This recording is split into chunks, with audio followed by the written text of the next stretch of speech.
gonna start recording this class because there's a lot of people who are not here. I wanna show you something, guys.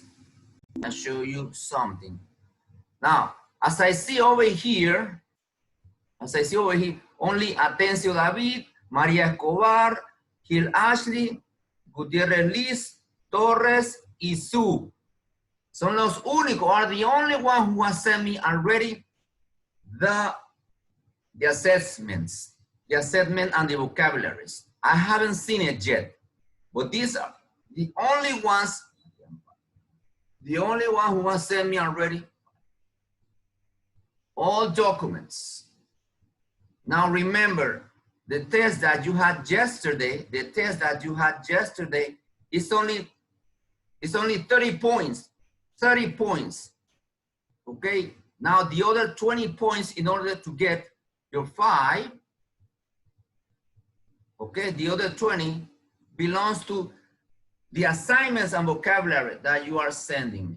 Now yesterday a student was telling me, but how come, teacher? But how come if the test had 50 points? No.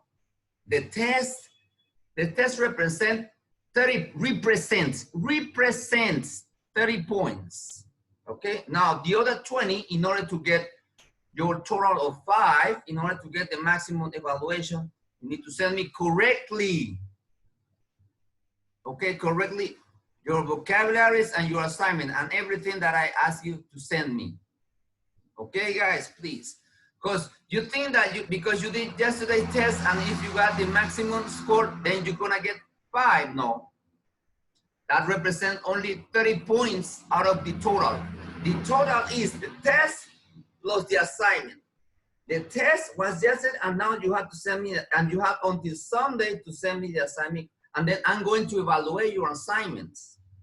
Remember, there's a rubric where I'm gonna use this rubric and make sure that everything that you send me is correctly. Okay, guys, so this is 20 points and the test yesterday was 30 points. Now 30 plus 20 is 5. So that's up to you guys. Okay.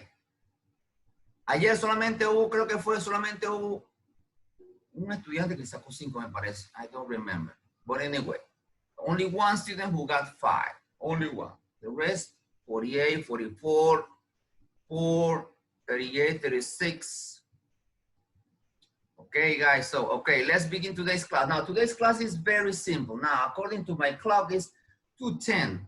So if somebody arrives late, they're arriving late, according to my clock. So right now, I'm going to close the list. I'm not gonna take anybody else here in the class, okay? So let them know, your friends, let them know that they are not supposed to be arriving late. Maybe you are having some problem with the internet, but I don't know.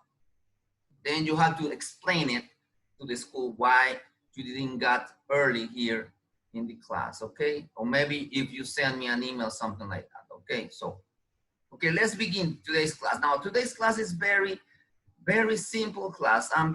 It is interesting. Maybe at your age, you see, okay, this is boring. The new views of the government. Now, remember during those days, it was the monarchy was the one in charge of the government. The monarchy was the king or the queen. They were the ones who were in charge of how to run things in the country. Now, the Enlightenment influenced some monarchies. Influenced in what way? To change everything, the way they were ruling Europe, like it says, during these years. Now, many of these monarchies believe that they rule through divine gods. God had given them an unlimited, so they be able to do anything they like, or what they please. So that's what they thought, because they had the support of the Pope. That's why also. An unlimited government is, an unlimited government is one in which one person or group of people holds all power with no restrictions. That's what they were. Now, an unlimited government can also be called authoritarian state, un estado autoritario. Now, this is an example of this authoritarian, unlimited government in France. Now, the King Louis XIV, who ruled France from 1643 to 1715, was an absolute monarch who saw himself as the entire government. He declared, "L'État c'est moi." I am the state. My French sucks, guys, definitely. Louis XIV established a totalitarian state. A totalitarian state has absolute control not only over government, but also over every aspect of culture, from the art and literature to science and commerce. So this was Luis XIV. Luis XIV, the king, el rey Luis XIV. Another one, after that, it came another way of governing the states or the country. Now, enlightened despotism, el despotismo. The spread of Enlightenment ideas pushed some absolute monarchs to change how they rule. They apply Enlightenment ideas to government. These rulers became known as enlightened despots. A despot is a ruler with absolute power. The enlightened despots try to make life better for the commoneers. Commoneers son el pueblo. They thought they could make their countries stronger if the commoneers, o sea, si el pueblo were happy, si el pueblo estaba feliz. Now, another character came during those days. Empress Catherine the Great of Russia was another enlightened despot, was another example of this kind of, so in those days, everything was evolving, okay? Now they call it despota. She promoted education for all by expanding the number of state-run schools in Russia. So they promote the education. She reformed Russian legal system according to Enlightenment principles. Let's move on. Now, even though Catherine the Great and other enlightened despots made some improvement to their countries, many Enlightenment thinkers criticized this reform efforts. Dicen que no era suficiente, it wasn't enough. These thinkers, los Enlightenments, the thinkers began looking for bigger changes. They began to consider the need for democracy. Now, aquí viene entonces la famosa democracia. Democratic ideas. Some Enlightenment developed some completely new ideas about how government should be worked. Now, over here appear three very important personalities in the democratic state, in a democratic state. So these guys are Locke, Montesquieu, and Rousseau. They try to identify the best possible form of government. Now, these are the guys. John Locke, now he says the government's power is limited. O sea que el poder está limitado. People have natural rights such as life, liberty, and property. Now, there's another one. Charles Louis Montesquieu. The power of the government should be separated. Y entonces aquí se separó en tres poderes. El poder, el presidencial, el legislativo y el judicial. Aquí se lo debemos al señor Montesquieu. So the power of government should be separated in separate branches, las tres ramas. And then Jean-Jacques Rousseau. The government should express the will of the people. Now this sounds like the Constitution of the United States. They influenced the United States Constitution. So these three guys, okay, people enter into a social contract with their government, giving it the right to create and enforce law. These characters are very important to our democracy. Locke, no, let's discuss some ideas from Locke. Also declare that all people have certain natural rights. He thought that no person was born with a special privilege. Now, Charles Louis Montesquieu was a member of French nobility. He built Locke's idea in the spirit of the law, en espíritu de la ley, published in 1748. And Montesquieu claimed that government should be divided into separate branches, okay? Now let's talk about the other guy, Jean-Jacques Rousseau. My God. How can I stop this thing? Minimize maybe. Okay, now this Jacques Rousseau, he wrote a very important document that maybe you will discuss it eventually if you study philosophy, maybe in other levels. Okay, the social contract, el contrato social. Oh my God. He says in that document, he says, man is born free, but he is everywhere in chains, he said. El hombre nace libre, pero siempre está encadenado. According to Rousseau, citizens submit to the authorities of government to protect their own interests, entering into a social contract, un contrato social entre el Estado y el gobierno. Okay, now this contract gives the government the power to make and enforce law as long as it serves the people. Ellos van a ejecutar la ley hasta que sirva al pueblo. The government should give up that power if it's not serving the people.